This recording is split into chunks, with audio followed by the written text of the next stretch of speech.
Today I wish to celebrate Donald Fagan, a musician who is probably most famously known for his work with Steely Dan.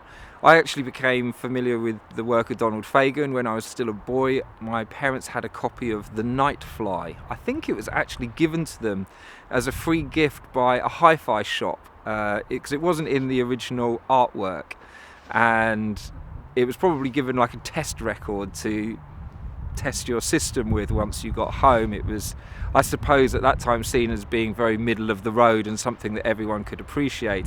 And yet it fascinated me as I became a music producer later in life to find how profoundly that was true. Donald Fagan and Steely Dan were both associated with such impressive recording techniques and production skills that even the likes of the Monsters of Rock, I don't know if you're familiar with the Monsters of Rock that used to be held at Donington, these huge heavy metal concerts.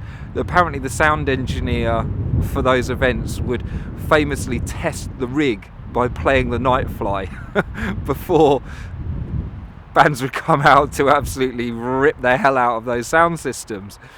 So it's kind of interesting to know that even those heavy rockers had an appreciation for Donald Fagan and the immaculate balance that was found in those mixes. That all sounds very muso probably to a lot of people, but Donald Fagan was this exceptionally well-talented musician who, unlike me, has had such a profound understanding of music theory. I know that my real musician friends can delight in his melodic and harmonic and his ability to write, which really embraces all that music theory has to offer in terms of key changes and such like.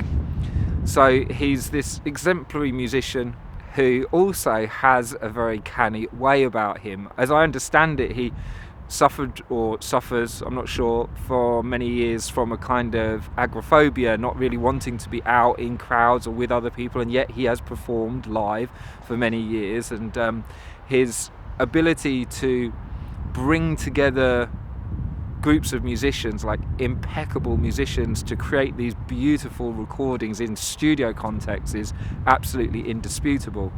But yeah, he's got this very canny way about him. I heard a brilliant interaction between him and someone that was trying to create a pastiche mockumentary on something they defined as yacht rock, and how they considered Donald Fagan to be an exponent of yacht rock, which he took as very dismissive and gave someone very short shrift as they were asking for an interview for this documentary.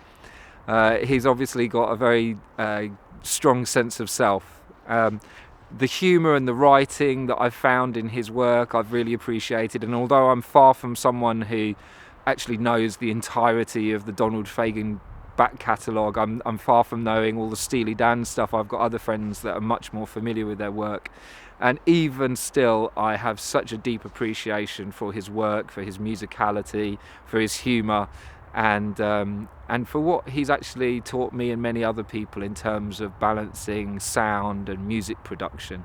So today I just want to join the celebrations, because I'm sure there'll be many other people who will also be paying their respects to Donald Fagan.